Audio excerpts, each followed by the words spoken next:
We all know those restaurants and those restaurant workers that have a particular disdain for gig workers in general. And we've talked about the restaurant, like our view of restaurants that treat us poorly and or just outright ignorant. This restaurant is calling out drivers for their perspective on gig workers. This is not a language. This is not a language. I'm talking about they walk in a spot, like, and don't say nothing. They just put the phone in your face like this. What are you doing? Not gonna hold you, bro. The DoorDashers be more annoying than the most customers you will ever encounter. Niggas is like real animatronics, like robotic. Like, don't say nothing until you walk in there and just do this. I don't know what that means. I speak English and I have manners. It's hi, how are you? This is what I need. Can you get it for me, please? Again, hi is universal. It's not hard to say hi. I would be more inclined to help you if you greet me. And what be losing me even more is when they get an attitude. Like, oh man, I got this order. I gotta get it ordered like this time. Why is it not ready? Nigga, I have a line of 25 people I gotta take care of. You gonna knock them out for me or what? Come in, say, hey, how you doing? I need an order for this person. Is it ready yet? Oh, it's not? Okay, cool, I'll wait. Yeah, okay. So I kind of like his attitude on that. Like, you know, if it's going to be a while, just let me know so I can make a business decision. And I don't like when drivers are rude, like, especially these illegal account ones, because they're always accepting pretty much everything. Mm-hmm. They're like, DoorDash, Uber. Sorry to put it that way, but it's true. Like, our local 7-Eleven was getting a lot of them because, like, a lot of them would run to the apartments and stuff right nearby it. And they get all upset when they were behind because obviously they cut back. Like, they always used to have 3.5. Now almost all the time they have 2, except if the manager's on duty. So you get screwed. And the manager on duty is not like, usually the workers there are kind of cool with me if I help them go pick. The manager there doesn't like when I do. Right. So it's like it's a liability. I'm like, you're telling me I can't shop for myself then, basically? Yeah, pretty much. And it's funny because I do believe communication and general communication skills are vital with gig work and really just business in general. Like, you do need a fair amount of communication skills. You don't need to be the most eloquent person. In fact, I think if you overcomplicate your language, that might be more problematic than just, hey, I'm here for a DoorDash pickup for so and so. What can I get an ETA for that? It doesn't have to be this overcomplicated process. They have a job to do, you have a job to do. So Basic hello and goodbye is more than enough. So the Now, camera flag is his face. Don't be that person. Be like by your chest or on the counter and face it toward them so they can see what it is. And if they want a closer look, they'll get in or ask you to bring the phone closer. And that's I think the more proper way to do it.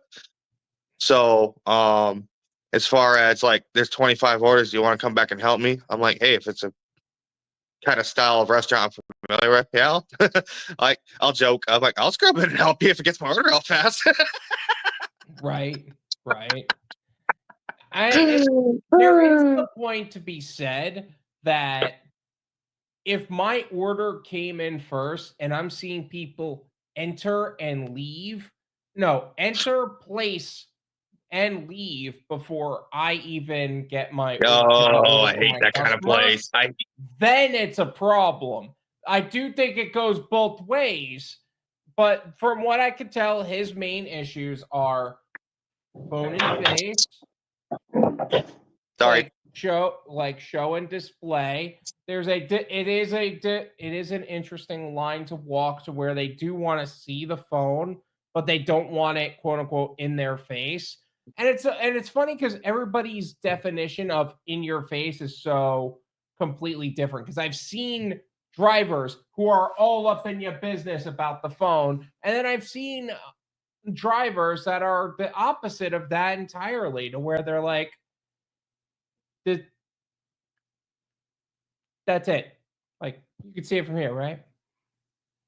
You don't need to fiddle with my phone. You don't need to see that it's a screenshot. Yeah, there's some in the people phone. who are really in particular about people touching or grabbing their phone, and it's like I try to be helpful and bring up what the items are and all this stuff, but like there's like if it's just it depends if it's somebody I work with on a consistent basis, really. Like if it's someone I see every single day, just grab my phone and I'll just click the tab and let you scroll through it yourself.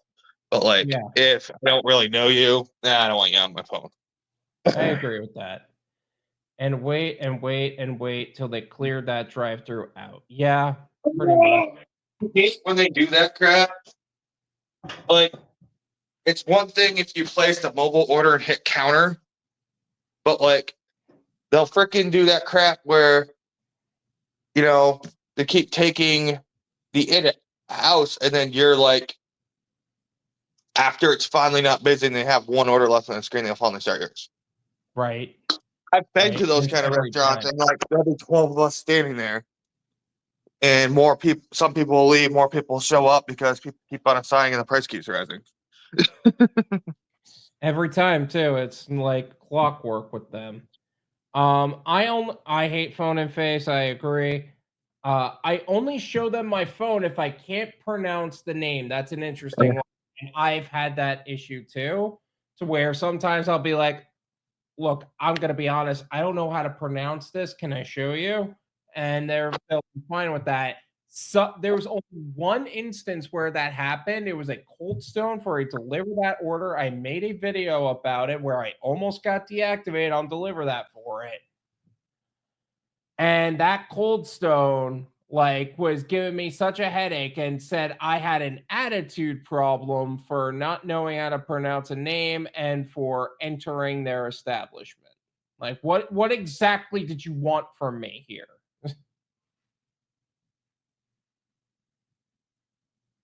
I agree on that. It's like some people think you're giving them attitude for trying to just convey basic information, and those are the kind of places I don't like to work with. And a Cold Stone, it's an ice cream place. You're supposed to be people. You're supposed to be people because you're constantly interacting with your customers. Come on. You're supposed to be people. That doesn't mean they are people. Okay.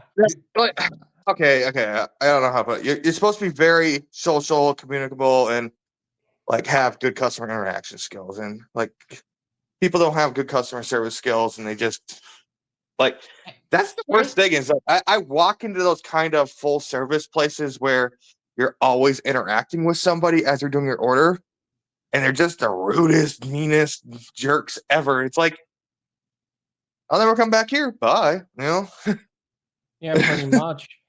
And you could tell it's not, you could tell it's not the employee that they hired last Tuesday about it either. It's the owner who clearly has a problem with the world, and for valid reason, I'm sure. Valid. So you got to differentiate between an owner who don't trust you yet, or maybe a little sassy, versus the one who's always like that. That's where you can put your people skills to use. Exactly. And you could tell there's a difference with that too. Yeah. So like I've had ones where the owners are kind of apprehensive about you until they recognize you as like a usual. By the way, make sure you join us for the Driven Wyld live stream, and you could be part of the conversation too. We're looking forward to seeing you there. Driven was the only way for us.